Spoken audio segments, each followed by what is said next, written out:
আমার দিন ফুরলো ব্যাকুল বাদল সাঁঝে, আমার দিন ফুরলো গহন মেঘের নিবিড় ধারার মাঝে।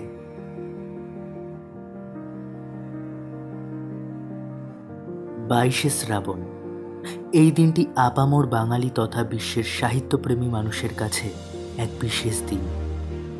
আজ এক মহাপ্রাণের মহাপ্রয়াণ দিবস। 1941-এর সেদিনটাতেও ছিল ঘোর শ্রাবণ। দিকে দিকে স্তম্ভিত হয়ে আছে কান্নার মতো মেঘ। পার্থিব সমস্ত কিছুকে বিদায় দিয়ে অমৃত লোকের উদ্দেশ্যে যাত্রা করেছিলেন রবীন্দ্রনাথ ঠাকুর। রবীন্দ্রনাথ কি বুঝতে পেরেছিলেন শ্রাবণের এক ভরা বর্ষার মধ্যেই তার জীবনের সমাপ্তি ঘনিয়ে আসবে? রবীন্দ্রনাথ প্রয়াত হওয়ার আগেই সেই ধ্বনি হয়তো শুনতে পেয়েছিলেন নানাভাবে। তাই তো শেষ জীবনের বিভিন্ন কাব্যে মৃত্যু প্রতিধ্বনিত হয়েছে। মৃত্যু কবি জীবনকে ক্ষতবিক্ষত করেছে বারবার। সেই ক্ষত থেকেই মৃত্যুকে তিনি গভীরভাবে উপলব্ধি করতে পেরেছিলেন। আজ কবিগুরুর 80তম প্রয়াণ দিবসে আপনাদের জন্য রইল তাঁর লেখা একটি অনবদ্য গল্প, ঘাটের কথা। গল্প পাঠে আমি প্রভাকর। শুরু হচ্ছে ঘাটের কথা।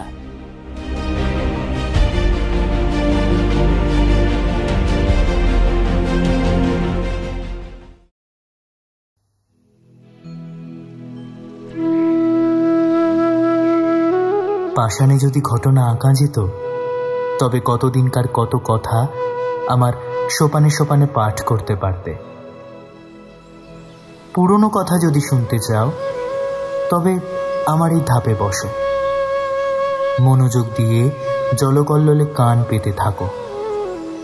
বহুদিনকার কত বিস্তৃত কথা শুনতে পাবে। আমার একদিনের কথা মনে পড়ছে। সেও ঠিক এইরকমই একটা দিন। আশ্বিন মাস পড়তে আর 2-4 দিন বাকি আছে।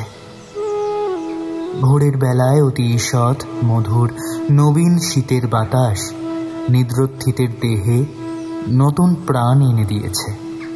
অমনি তরু পল্লব একটু শিউরে উঠেছে। ভরা গঙ্গা, আমার মাত্র 4খানা ধাপ জলের উপরে জেগে আছে। জলের সঙ্গে স্থলের যেন গলাগলি। তীরে আম্রকাননের নিচে যেখানে কচুবন জন্মেছে, সেখান পর্যন্ত গঙ্গার জল গেছে। নদীর ওই বাঁকের কাছে 3টি পুরনো ইটের পাঁজা চারদিকে জলের মধ্যে জেগে রয়েছে। জেলেদের যে নৌকোগুলি ডাঙার বাবলা গাছের গুড়ির সঙ্গে বাঁধা ছিল, সেগুলো ভোরবেলার দিকে জোয়ারের জলে ভেসে উঠে টলমল করছে। দুরন্ত যৌবন জোয়ারের জলে রঙ্গ করে তার দুই পাশে ছল ছল আঘাত করছে। তাদের কান ধরে যেন মধুর পরিহাসে নাড়া দিয়ে চলেছে। ভরা গঙ্গার উপরে শরৎ প্রভাতের যে রোদ পড়েছে, তা কাঁচা সোনার মতো রং, চাঁপা ফুলের মতো রং। রোদের এমন রং আর কোনো সময় দেখা যায় না। চড়ার উপরে কাশবনের উপরে রোদ পড়েছে। এখনো সব কাশফুল ফোটেনি, ফুটতে আরম্ভ করেছে সবে। রাম রাম বলে মাঝিরা নৌকো খুলে দেয়।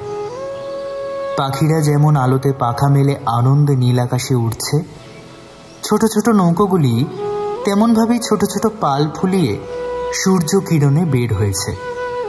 তাদের পাখি বলেই মনে হয়। তারা রাজহাঁসের মতো জলে ভাসছে, কিন্তু আনন্দে পাখা দুটো যেন আকাশে ছড়িয়ে দিয়েছে।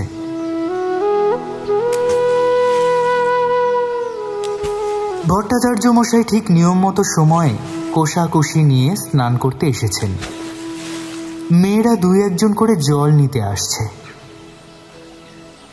সে বড় বেশি দিনের কথা নয়। তোমাদের অনেক দিন বলে মনে হতে পারে, কিন্তু আমার মনে হচ্ছে এই তো সেদিনের কথা। আমার দিনগুলি কিনা গঙ্গা স্রোতের উপর খেলতে খেলতেই ভেসে যায়।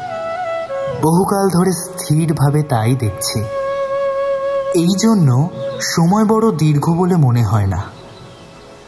আমার দিনের আলো, রাতের ছায়া প্রতিদিন গঙ্গার উপরে পড়ে, আবার প্রতিদিন গঙ্গার উপর থেকে মুছেও যায়। কোথাও তাদের ছবি রাখা যায় না। সেই জন্য যদিও আমাকে বৃদ্ধের মতো দেখতে হয়েছে, তবুও আমার হৃদয় কিন্তু চিরকালই নবীন। বহু বছরের স্মৃতির শৈবাল ভারে আচ্ছন্ন হয়ে আমার সূর্যকিরণ মারা পড়েনি।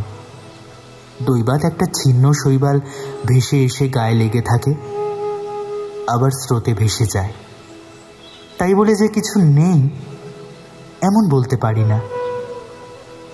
যেখানে গঙ্গার স্রোত পৌঁছায় না, সেখানে আমার ছিদ্রে ছিদ্রে যে লতাগুল্ম শৈবাল জন্মেছে, তারাই তো আমার পুরাতনের সাক্ষী। তারাই তো পুরনো দিনগুলিকে স্নেহপাশে বেঁধে চিরদিন শ্যামল, মধুর ও চির নতুন করে রেখেছে। গঙ্গা প্রতিদিন আমার কাছ থেকে এক ধাপ করে সরে যাচ্ছে, আমিও এক এক ধাপ করে পুরনো হচ্ছি। চক্রবর্তীদের বাড়ির ওই যে বৃদ্ধা স্নান করে নামাবলী গায়ে কাঁপতে কাঁপতে, মালা জপতে জপতে বাড়ি ফিরে যাচ্ছেন, তার মাতামহী তখন এতটুকু ছিল। আমার মনে আছে তার এক খেলা ছিল। সে প্রতিদিন একটা ঘৃতকুমারীর পাতা গঙ্গার জলে ভাসিয়ে দিত। আমার দক্ষিণ বাহুর কাছে একটা পাকের মতো ছিল, সেখানে পাতাটা ক্রমাগত ঘুরত। সে কলসি নামিয়ে রেখে দাঁড়িয়ে দাঁড়িয়ে তাই দেখত। যখন দেখলাম কিছুদিন বাদে সেই মেয়েটি আবার ডাগর হয়ে উঠে তার নিজের একটি মেয়ে সঙ্গে করে নিয়ে জল ভরতে আসলো, সে মেয়েও আবার বড় হলো। বালিকারা জল ছুঁড়ে দুরন্তপনা করলেও তিনিও আবার তাদের শাসন করতেন ও ভদ্র ব্যবহার করতে শিক্ষা দিতেন। তখন আমার সেই ঘৃতকুমারীর নৌকো ভাসানো মনে পড়ে যেত ও বড় কৌতুক বোধ হতো। যে কথাটা বলবো বলে মনে করি সে আর আসে না। একটা কথা বলতে বলতে স্রোতে আরেকটা কথা ভেসে আসে। কথা আসে, কথা যায়, ধরে রাখতে পারি না। কেবল একটা কথা ভেসে আসে, কেবল এক একটা কাহিনী সেই ঘৃতকুমারীর নৌকোগুলির মতো পাকে পড়ে অবিশ্রাম ফিরে ফিরে আসে। তেমনই একটা কাহিনী তার পসরা নিয়ে আজ আমার কাছে ফিরে ফিরে বেড়াচ্ছে। কখন ডোবে কখন ডোবে। পাতাটুকুরি মতো সে অতি ছোট, তাতে বেশি কিছু নেই। দুটো খেলার ফুল আছে। তাকে ডুবতে দেখলে কোমল প্রাণা বালিকা কেবলমাত্র একটা দীর্ঘ নিঃশ্বাস ফেলে বাড়ি ফিরে যাবে। ওই গোসাইদের গোয়াল ঘরের বেড়া দেখছ, ওইখানে একটা বাবলা গাছ ছিল। তার তলাতেই সপ্তাহে একদিন করে হাট বসত। তখনও গোসাইরা এখানে বসতি করেনি। যেখানে তাদের চণ্ডী মণ্ডপ পড়েছে, ওইখানে একটা গোল পাতার ছাউনি ছিল মাত্র। এই যে অশ্বত্থ গাছ, যেটা আজ আমার পাঁজরে পাঁজরে বাহু প্রসারণ করে একটা বিকট, দীর্ঘ, কঠিন আঙ্গুলের মতো শিকড়গুলো দিয়ে আমার বিদীর্ণ পাষাণ প্রাণ মুঠো করে ধরে রেখেছে, তখন এতটুকু চারা গাছ ছিল। কচি কচি পাতাগুলো নিয়ে মাথা তুলে উঠেছিল। রোদ উঠলে এর পাতার ছায়াগুলি আমার ওপর সমস্ত দিন ধরে খেলা করত। এর নবীন শিকড়গুলি শিশুর আঙ্গুলের মতো আমার বুকের কাছে কিলবিল করত। কেউ এর একটা পাতা ছিঁড়লে আমার ব্যথা করত।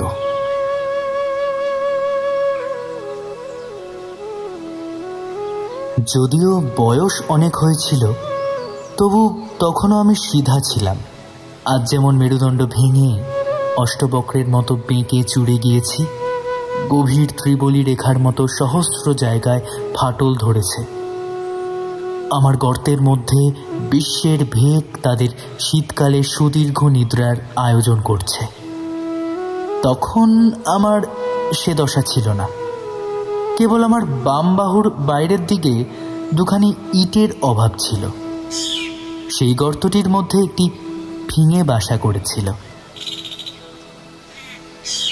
ভোরের বেলায় যখন সে উসখুস করে জেগে উঠত, মাছের লেজের মতো তার জোড়া পুচ্ছ 2-4 বার দ্রুত নাচিয়ে শীষ দিয়ে আকাশে উড়ে যেত।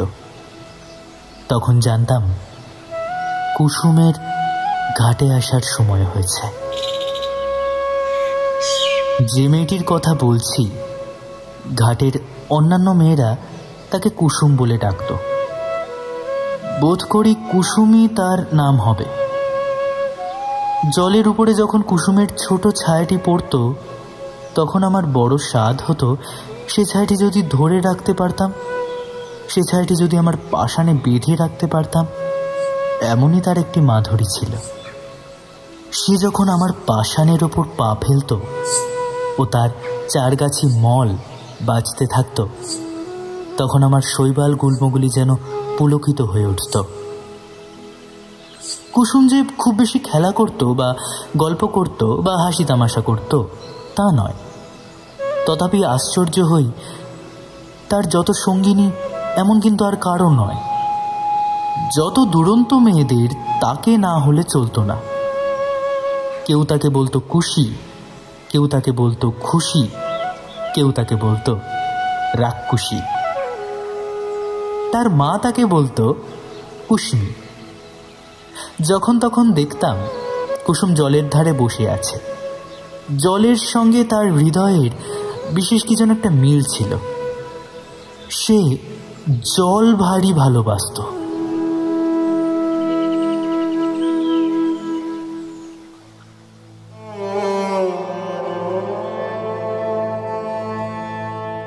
কিছুদিন পরে কুসুমকে আর দেখতে পাই না। ভুবন আর স্বর্ণ ঘাটে এসে কাঁদত।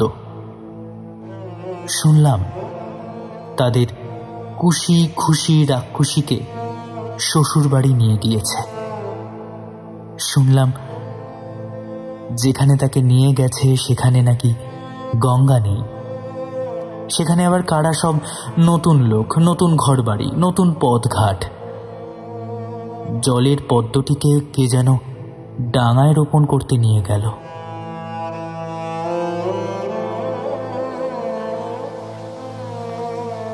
ক্রমে কুসুমের কথা একরকম ভুলে গেছি। 1 বছর হয়ে গেছে। ঘাটের মেয়েরা কুসুমের গল্প বড় করে না।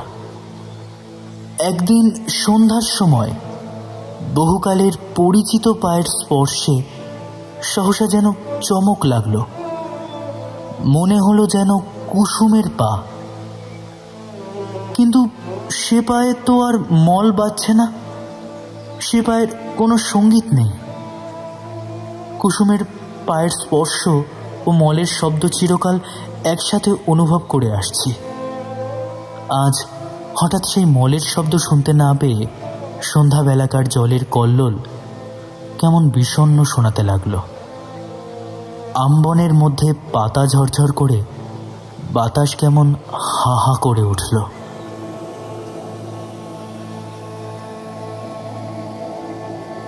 কুসুম বিধবা হয়েছে। শুনলাম তার স্বামী বিদেশে চাকরি করত। 2-1 দিন ছাড়া স্বামীর সাথে আর সাক্ষাৎই হয়নি।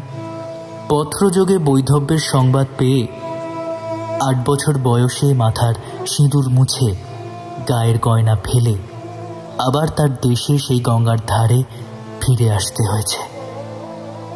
কিন্তু তার সঙ্গিনীদের বড় কেউ নেই। ভুবন, স্বর্ণ, অমলা শ্বশুর ঘর করতে গিয়েছে।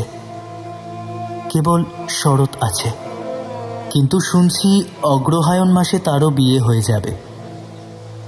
কুসুম নিতান্ত একলা পড়েছে। কিন্তু সে যখন 2টি হাঁটুর উপরে মাথা রেখে চুপ করে আমার ধাপে বসে থাকত, তখন আমার মনে হতো যেন নদীর ঢেউগুলি সব মিলে হাত তুলে তাকে কুশি খুশি রাক্ষুসী বলে ডাকাডাকি করত।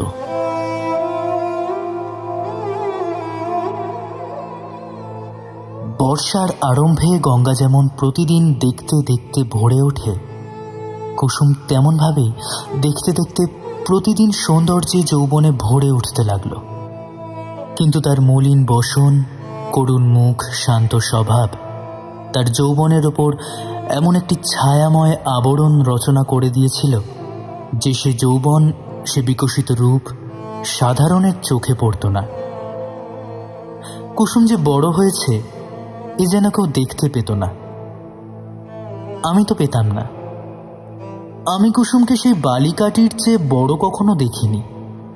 তার মল ছিল না বটে, কিন্তু সে যখন চলত আমি সেই মলের শব্দ শুনতে পেতাম। এমন করে 10 বছর কেটে গেল। গাঁয়ের লোকেরা কেউ যেন জানতেই পারল না। এই আজ যেমন দেখছ, সে বছরেও ভাদ্র মাসের শেষ দিকে এমন একটা দিন এসেছিল। প্রপিতামহীরা সেদিন সকালে উঠে এমন মধুর সূর্যের আলো দেখতে পেয়েছিলেন। তাঁরা যখন এতখানি ঘোমটা টেনে কলসি তুলে নিয়ে আমার উপরে প্রভাতের আলো আরো আলোময় করবার জন্য গাছপালার মধ্য দিয়ে গ্রামের উঁচু নিচু রাস্তার ভেতর দিয়ে গল্প করতে করতে চলে আসতেন, তখন তোমাদের সম্ভাবনাও তাদের মনের একপাশে উদয় হতো না।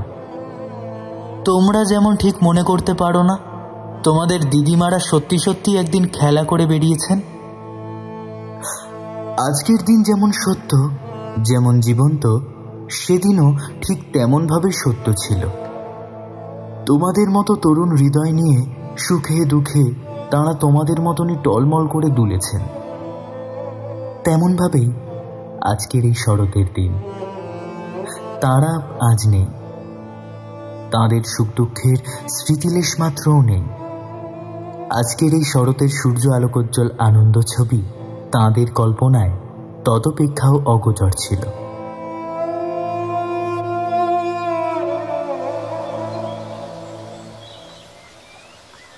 সেদিন ভোর থেকে প্রথম উত্তরের বাতাস অল্প অল্প করে বইতে আরম্ভ করে ফুটন্ত বাবলা ফুলগুলি আমার উপরে এক আধটাও উড়িয়ে ফেলছিল। আমার পাষাণের উপরে একটু একটু শিশিরের রেখা পড়ছিল। সেই দিন সকালে কোথা থেকে গৌরতনু সৌম্যকান্তি দীর্ঘকায় এক নবীন সন্ন্যাসী এসে আমার সামনের ওই শিব মন্দিরে আশ্রয় নিলেন। সন্ন্যাসীর আগমন বার্তা গ্রামে রাষ্ট্র হয়ে গেল। মেয়েরা কলসি রেখে বাবা ঠাকুরকে প্রণাম করার জন্য মন্দিরে গিয়ে ভিড় করতে লাগলো। একে সন্ন্যাসী, তাতে অনুপম রূপ, তাতে তিনি কাউকেই অবহেলা করতেন না। ছেলেদের কোলে নিয়ে বসতেন, জননীদের ঘরকন্যার কথাও জিজ্ঞেস করতেন। নারী সমাজে অল্পকালের মধ্যেই তার অত্যন্ত প্রতিপত্তি হল। তার কাছে পুরুষও বিস্তর আসত। কোনোদিন ভাগবত পাঠ করতেন, কোনোদিন ভগবদ গীতার ব্যাখ্যা করতেন, কোনোদিন মন্দিরে বসে নানা শাস্ত্র নিয়ে আলোচনা করতেন। তার কাছে কেউ কেউ উপদেশ নিতে আসত, কেউ মন্ত্র নিতে আসত, কেউ রোগের ওষুধ জানতে আসত। মেয়েরা ঘাটে এসে বলা বলি করত, আহা কি রূপ! মনে হয় যেন মহাদেব সশরীরে তাহার মন্দিরে আসিয়া অধিষ্ঠিত হইয়াছেন। যখন সন্ন্যাসী প্রতিদিন প্রত্যুষে শুকতারাকে সামনে রেখে গঙ্গার জলে নিমগ্ন হয়ে ধীর গম্ভীর স্বরে সন্ধ্যা বন্দনা করতেন, তখন আমি জলের কল্লোল শুনতে পেতাম না। তার সেই কণ্ঠস্বর শুনতে শুনতে প্রতিদিন গঙ্গার পূর্ব উপকূলের আকাশ রক্তবর্ণ হয়ে উঠত। মেঘের ধারে ধারে অরুণ রঙের রেখা পড়ত। অন্ধকার যেন কুঁড়ির আবরণের মতো ফেটে চারদিকে নেমে পড়ত ও আকাশ সরোবরে উষা কুসুমের লাল আভা অল্প অল্প করে বের হয়ে আসত। আমার মনে হতো এই মহাপুরুষ গঙ্গার জলে দাঁড়িয়ে পূর্বের দিকে চেয়ে যে এক মহামন্ত্র পাঠ করেন, তারই এক একটি শব্দ উচ্চারিত হতে থাকে আর নিশিথিনীর কুহক ভেঙে যায়। চন্দ্র তারা পশ্চিমে নেমে পড়ে, সূর্য পূর্বাকাশে উঠতে থাকে। জগতের দৃশ্যপট পরিবর্তিত হয়ে যায়। এ কে মায়াবী! স্নান করে যখন সন্ন্যাসী হোমশিখার ন্যায় তার দীর্ঘ শুভ্র পুণ্যতনু নিয়ে জল থেকে উঠতেন, তার জটা থেকে জল ঝরে পড়ত, তখন নবীন সূর্যকিরণ তার সর্বাঙ্গে পড়ে প্রতিফলিত হতে থাকত।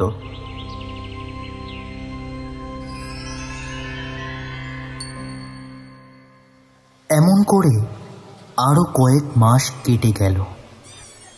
চৈত্র মাসে সূর্যগ্রহণের সময় বিস্তর লোক গঙ্গা স্নানে আসলো। বাবলাতলায় মস্ত হাট বসল। এই উপলক্ষে সন্ন্যাসীকে দেখার জন্য লোক সমাগম হল। যে গ্রামে কুসুমের শ্বশুরবাড়ি ছিল, সেখান থেকেও অনেকগুলি মেয়ে এসেছিল। সকালে আমার ধাপে বসে সন্ন্যাসী জপ করছিলেন। তাকে দেখে হঠাৎ একজন মেয়ে আরেকজনের গা টিপে বলে উঠল, বলো, এই যে আমাদের কুসুমের স্বামী। আরেকজন 2 আঙ্গুলে ঘোমটা কিছু ফাঁক করে বলে উঠল, ওমা, তাই তো গা, এ যে আমাদের চাটুর্যদের বাড়ির ছোট দাদা বাবু। আরেকজন ঘোমটার বড় ঘটা করত না। সে বলল, আহা, তেমনি কপাল, তেমনি নাক, তেমনি চোখ। আরেকজন সন্ন্যাসীর দিকে মনোযোগ না করে নিঃশ্বাস ফেলে কলসি দিয়ে জল ঢেলে বলল, আহা, সে কি আর আছে, সে কি আর আসবে? কুসুমের কি তেমনি কপাল? তখন কেউ বলল, তবে তার এত দাড়ি ছিল না। কেউ বলল, সে এমন একহারা ছিল না। কেউ বলল, সে যেন এতটা লম্বা নয়। এইভাবে এই কথাটার একরকম নিষ্পত্তি হয়ে গেল। গ্রামের আর সকলেই সন্ন্যাসীকে দেখেছিল, কেবল কুসুম দেখেনি। অধিক লোক সমাগম হওয়াতে কুসুম আমার কাছে আসা একেবারে পরিত্যাগ করেছিল। একদিন সন্ধ্যাবেলা পূর্ণিমা তিথিতে চাঁদ উঠতে দেখে বুঝি আমাদের পুরনো সম্বন্ধ তার মনে পড়ল। তখন ঘাটে আর কেউ ছিল না। ঝিঝি পোকা ঝিঝি করছিল। মন্দিরের কাঁসর ঘণ্টা বাজা এই কিছুক্ষণ হলো শেষ হয়ে গেছে। তার শেষ শব্দতরঙ্গ ক্ষীণতর হয়ে পরপারের ছায়াময় বনশ্রেণীর মধ্যে ছায়ার মতো মিলিয়ে গেছে। পরিপূর্ণ জ্যোৎস্না, জোয়ারের জল ছলছল করছে। আমার উপরে ছায়া ফেলে কুসুম বসে আছে। বাতাস বড় ছিল না, গাছপালা নিস্তব্ধ। কুসুমের সামনে গঙ্গার বুকে অবারিত প্রসারিত জ্যোৎস্না। কুসুমের পেছনে তালবনে, আশেপাশে ঝোপে ঝাপে গাছে পালায়, মন্দিরের ছায়ায়, ভাঙা ঘরের ভিত্তিতে, পুকুরের ধারে তালবনে অন্ধকার যেন গা ঢাকা দিয়ে মুখ মুড়ি দিয়ে বসে আছে। ছাতিম গাছের শাখায় বাদুড় ঝুলছে। মন্দিরের চূড়ায় বসে পেঁচা কেঁদে উঠছে। লোকালয়ের কাছে একটা শিয়াল হঠাৎ চিৎকার করল, আবার থেমেও গেল।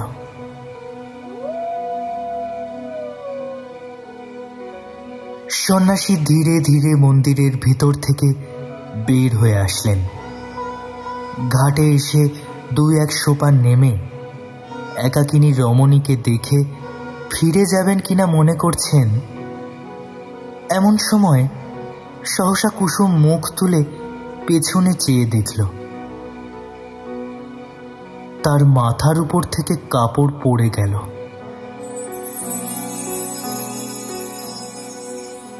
ঊর্ধ্বমুখ ফুটন্ত ফুলের উপরে যেমন জ্যোৎস্না পড়ে, মুখ তুলতে কুসুমের মুখের উপর তেমনিভাবেই জ্যোৎস্না পড়ল। সেই মুহূর্তেই তাদের দেখা হলো, যেন চেনা শোনা হলো। মনে হলো যেন পূর্বজন্মের পরিচয় ছিল। মাথার উপর দিয়ে পেঁচা ডেকে চলে গেল। শব্দের সচকিত হয়ে আত্মসংবরণ করে কুসুম মাথার ওপর কাপড় তুলে দিল। উঠে সন্ন্যাসীর পায়ের কাছে লুটিয়ে প্রণাম করল। সন্ন্যাসী আশীর্বাদ করে তাকে জিজ্ঞেস করলেন, তোমার নাম কি? কুসুম বলল, আমার নাম কুসুম। সে রাতে আর কোনো কথা হলো না। কুসুমের ঘর খুব কাছেই ছিল। কুসুম ধীরে ধীরে চলে গেল। সে রাতে সন্ন্যাসী অনেকক্ষণ আমার সোপানে বসেছিলেন। অবশেষে যখন পূর্বের চাঁদ পশ্চিমে আসলো, সন্ন্যাসীর পেছনের ছায়া সামনে এসে পড়ল, তখন তিনি উঠে গিয়ে মন্দিরে গিয়ে বসলেন। তারপর দিন থেকে আমি দেখতাম কুসুম প্রত্যেক দিন এসে সন্ন্যাসীর পদধূলি নিয়ে যেত। সন্ন্যাসী যখন শাস্ত্র ব্যাখ্যা করতেন তখন সে একধারে দাঁড়িয়ে শুনত। সন্ন্যাসী প্রাতঃসন্ধ্যা সমাপন করে কুসুমকে ডেকে তাকে ধর্মের কথা বলতেন। সব কথা কি সে বুঝতে পারত? কিন্তু অত্যন্ত মনোযোগের সাথে সে চুপ করে বসে শুনত। সন্ন্যাসী তাকে যেমন উপদেশ করতেন সে অবিকল তাই পালন করত। প্রত্যেক দিন সে মন্দিরের কাজ করত, দেব সেবায় আলস্য করত না। পুজোর ফুল তুলত, গঙ্গা থেকে জল তুলে মন্দির ধুয়ে দিত। সন্ন্যাসী তাকে যে সকল কথা বলতেন আমার সোপানে বসে সে তাই ভাবত। ধীরে ধীরে তার যেন দৃষ্টি প্রসারিত হয়ে গেল, হৃদয় উদ্ঘাটিত হয়ে গেল। সে যা দেখেনি তাই যেন দেখতে লাগলো, যা শোনেনি তাই শুনতে লাগলো। তার শান্ত মুখে যে একটি ম্লান ছায়া ছিল তা দূর হয়ে গেল। সে যখন ভক্তি ভরে সকালে সন্ন্যাসীর পায়ের কাছে লুটিয়ে পড়ত, তখন তাকে দেবতার কাছে উৎসর্গ করা শিশিরে ধোয়া পুজোর ফুলের মতো দেখাতো। একটা সুবিমল প্রফুল্লতা তার সর্বশরীর আলো করে তুলল।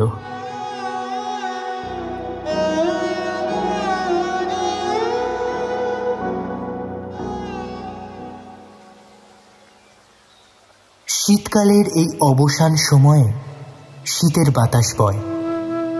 আবার এক একদিন সন্ধ্যাবেলায় সহসা দক্ষিণ থেকে বসন্তের বাতাস দিতে থাকে। আকাশে হিমের ভাব একেবারে দূর হয়ে যায়। অনেক দিন পরে গ্রামের মধ্যে বাঁশি বেজে ওঠে, গানের শব্দ শুনতে পাওয়া যায়। মাঝিরা স্রোতে নৌকা ভাসিয়ে দাঁড় বন্ধ করে শ্যামের গান গাইতে থাকে। শাখা থেকে শাখান্তরে পাখিরা সহসা পরম উল্লাসে উত্তর প্রত্যুত্তর করতে আরম্ভ করে। সময়টা এরকমই এসেছে। বসন্তের বাতাস লেগে আমার পাষাণ হৃদয়ের মধ্যেও যেন অল্প অল্প যৌবনের সঞ্চার হয়েছে। আমার প্রাণের ভিতরকার সেই নবযৌবনোচ্ছ্বাস আকর্ষণ করেই যেন আমার লতা গুল্মগুলো দেখতে দেখতে ফুলে ফুলে একেবারে বিকশিত হয়ে উঠেছে। এই সময় কুসুমকে আর দেখতে পাই না। কিছুদিন থেকে সে আর মন্দিরেও আসে না, ঘাটেও আসে না, সন্ন্যাসীর কাছেও তাকে আর দেখা যায় না। ইতিমধ্যে কি যে হলো আমি কিছু জানতে পারিনি। কিছুকাল পরে একদিন সন্ধ্যাবেলায় আমারই সোপানে সন্ন্যাসীর সাথে কুসুমের সাক্ষাৎ হলো। কুসুম মুখ নত করে বলল, প্রভু, আমাকে কি ডেকে পাঠিয়েছেন? তোমাকে আর দেখতে পাই না কেন? আজকাল দেব সেবাতেও ভারী অবহেলা যে তোমার। কুসুম চুপ করে থাকলো। আমার কাছে তোমার মনের কথা সব খুলে বলো। কুসুম ঈষৎ মুখ ফিরিয়ে বলল, প্রভু, আমি পাপিয়সী, সেই জন্যই এই অবহেলা। সন্ন্যাসী অত্যন্ত স্নেহপূর্ণ স্বরে বললেন, কুসুম, তোমার মনে যে অশান্তির ঝড় উঠেছে তা আমি বুঝতে পেরেছি। কুসুম যেন চমকে উঠল। সে হয়তো মনে করল সন্ন্যাসী কতটা না জানি বুঝেছেন। তার চোখ অল্প অল্প জলে ভরে আসতে লাগলো। সে সেখানে বসে পড়ল, মুখে আঁচল ঢেকে সোপানে সন্ন্যাসীর পায়ের কাছে বসে কাঁদতে লাগলো। সন্ন্যাসী কিছু দূরে সরে গিয়ে বললেন, কুসুম, তোমার মনের সব কথা আমায় খুলে বলো। আমি তোমাকে শান্তির পথ দেখিয়ে দেব। কুসুম অটল ভক্তির স্বরে বলল, কিন্তু মাঝে মাঝে থামল, মাঝে মাঝে কথা বেঁধে গেল। আপনি আদেশ করলে অবশ্যই বলবো, তবে আমি ভালো করে বলতে পারবো না। কিন্তু কিন্তু আপনি মনে হয় মনে মনে সবটুকুই জেনেছেন। প্রভু, আমি একজনকে দেবতার মতো ভক্তি করতাম। আমি আমি তাকে পুজো করতাম। সেই আনন্দে আমার হৃদয় পরিপূর্ণ হয়েছিল। কিন্তু কিন্তু একদিন রাতে আমি স্বপ্ন দেখলাম তিনি আমার হৃদয়ের স্বামী।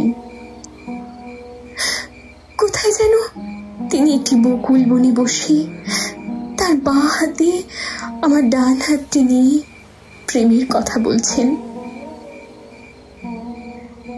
এই ঘটনা আমার বিন্দুমাত্র অসম্ভব বা আশ্চর্য মনে হলো না। স্বপ্ন ভেঙে গেল। তবুও স্বপ্নের ঘোর ভাঙল না। তারপর দিন যখন তাকে দেখলাম, আগের মতো দেখলাম না। মনে সেই স্বপ্নের ছবি বারবার ভেসে উঠতে লাগলো। ভয় পেলাম, ভয় পেয়ে দূরে পাঠালাম, কিন্তু সেই ছবি আমার সঙ্গেই থাকলো। সেই থেকে আমার হৃদয়ের অশান্তি আর দূর হলো না। প্রভু, আমার সমস্তটা অন্ধকার হয়ে গিয়েছে।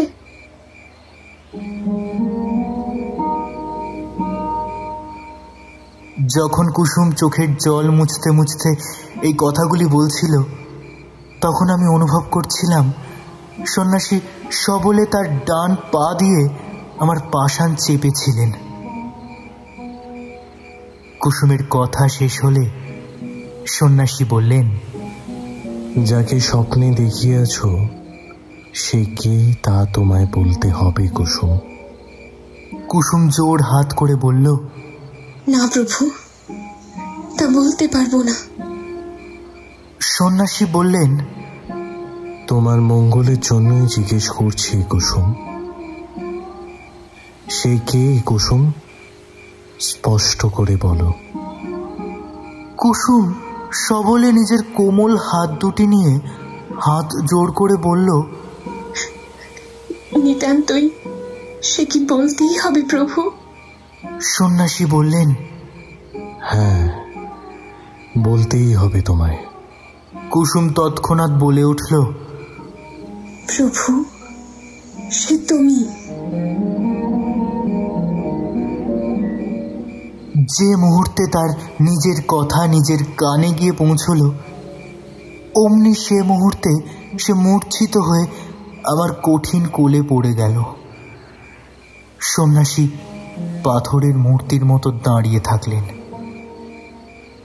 যখন মূর্ছা ভেঙে কুসুম উঠে বসল, তখন সন্ন্যাসী ধীরে ধীরে বললেন, তুমি আমার সব কথা পালন করেছ, আর একটি কথা বলবো, পালন করতে হবে তোমায়। আজই আমি এখান থেকে চলে যাব। আমার সাথে তোমার যেন আর কখনো দেখা না হয়। কুসুম উঠে দাঁড়িয়ে সন্ন্যাসীর মুখের পানে চেয়ে ধীর স্বরে বলল, প্রভু, তাই হবে। সন্ন্যাসী বললেন, আমি চললাম কুসুম।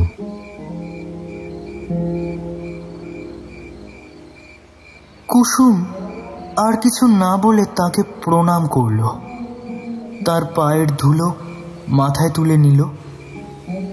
তারপর সন্ন্যাসী চলে গেলেন। কুসুম বলল, তিনি আদেশ করে গিয়েছেন, তাকে ভুলতে হবে। বলে ধীরে ধীরে গঙ্গার জলে নামল।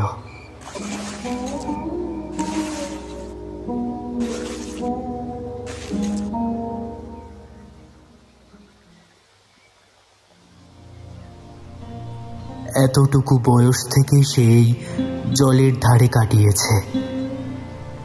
শ্রান্তির সময় এ জল যদি হাত বাড়িয়ে তাকে কোলে করে না নেবে, তবে আর কে নেবে? চাঁদ অস্ত গেল, রাত্রি ঘোর অন্ধকার হলো। জলের শব্দ শুনতে পেলাম, আর কিছু বুঝতে পারলাম না। অন্ধকারে বাতাস হু হু করতে লাগলো। পাছে তিলমাত্র কিছু দেখা যায় বলে সে যেন ফুঁ দিয়ে তারাগুলিকে নিভিয়ে দিতে চাইল। আমার কোলে যে খেলা করত, সে আজ তার খেলা শেষ করে আমার কোল থেকে কোথায় সরে গেল জানতে পারলাম না।